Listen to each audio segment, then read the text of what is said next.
Good morning, class 8. I am Zarina Yaqub, your English teacher. This is our second lesson of Unit 6, The Ant Lion. In the first lesson, we have discussed about the author Judith Wright and her works. We have also had information about the predatory animal, the ant lion. Now you have to keep in your mind this image given on page 82 while reading. This image shows that the two children are lying on the ground in front of a pit hole. Max is holding a twig in his hand. Now let's start reading to see what these two kids are up to. He can't get out. He can't get a hold of it, Morvina cried. She thrust suddenly with the end of a twig, trying to push the ant up the shifting sand slope of the pit. But her brother, lying opposite her, filled his cheeks with air and blew hard. The ant fell back to the pit bottom. And in a moment, the little fury of jaws burst out at it, seized it, vanished again. Only a flurry of sand in the bottom of the little pit marked for a few seconds the ant's last struggle. The two children sat up slowly, breathing again. This sentence means that they were holding their breath before. What had made the children hold their breath? They had been looking at the struggle of the ant which they had given to the ant lion to be killed. Poor ant was trying hard to escape, but all her struggles were in vain. Max and Morvena were so much absorbed by this scene that they even forgot to breathe. And why was it possible for them to breathe again then? Once the ant was killed and buried by the ant lion, it was all over for a moment.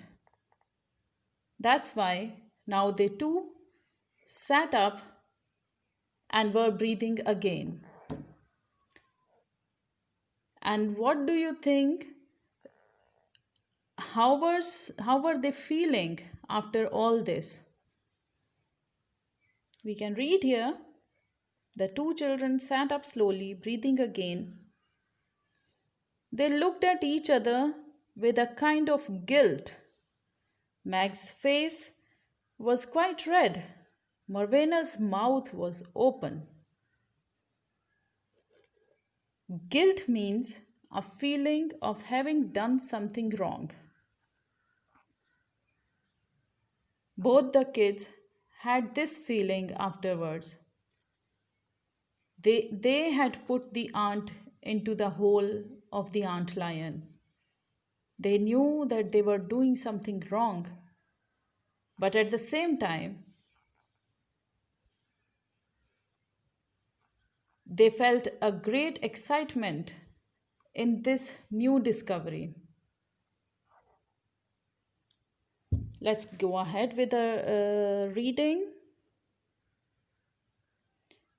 How many would he kill, I wonder? Max said. That's 3 we have given him, but they were all little ones. I'll get a meat ant and see what he does. Oh no, Max. Don't. I don't want you to. Morvena clenched her hands, but she could not help looking round in the grass for a meat ant track that led to the ant hill farther up the slope. Max went across to it, holding his twig, and bent down. Morvena gave a scream. If you do, Maxie, I'll kill the lion. I will truly. Don't you dare, Max said.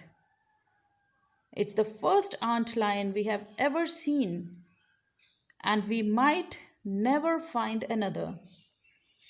I want to show it to everyone. He came back, holding his twig gingerly and turning it from end to end as the red ant rushed along it. Meat ants could bite. Now I'll put it in, he said. Look, Morvey. He shook the twig hard over the little pit, but the ant was obstinate and clung. Angry, intent, he finally dislodged it with a blade of grass. Morvena sat with her hands over her eyes. No, I won't look, she said. It's awful of you. But the ant was in the pit. Morvena peered through the crack between her fingers and saw it. It looked big and strong, frenziedly pulling down the sand of the slope in its struggle to escape. Perhaps it might get away. Morvena took down her hands and leaned forward. We have seen in all the red passage that the two children have seen the ant lion for the first time. For them, it is all fun to give ants to the hunter lion and to see how it kills those ants. In fact, Max wonders how many could it kill. Morvena doesn't seem so keen to continue this action. She had tried to stop Max various times, but he doesn't want to stop this. Morvena also covers her eyes because she can't see poor aunt struggling and dying. And now the aunt is in the pit struggling to escape. And you have to wait till the next lesson to see what will happen to the meat ant. In the meantime, please do the first two questions from exercise on page 84. Do also first reference to the context with the same pattern which I have given you already. Read the passage once again. Listen to my explanation and it will be easy for you to do your exercises. Please do your work properly. Take a picture of your work and send me your work through WhatsApp. Till next lesson, goodbye.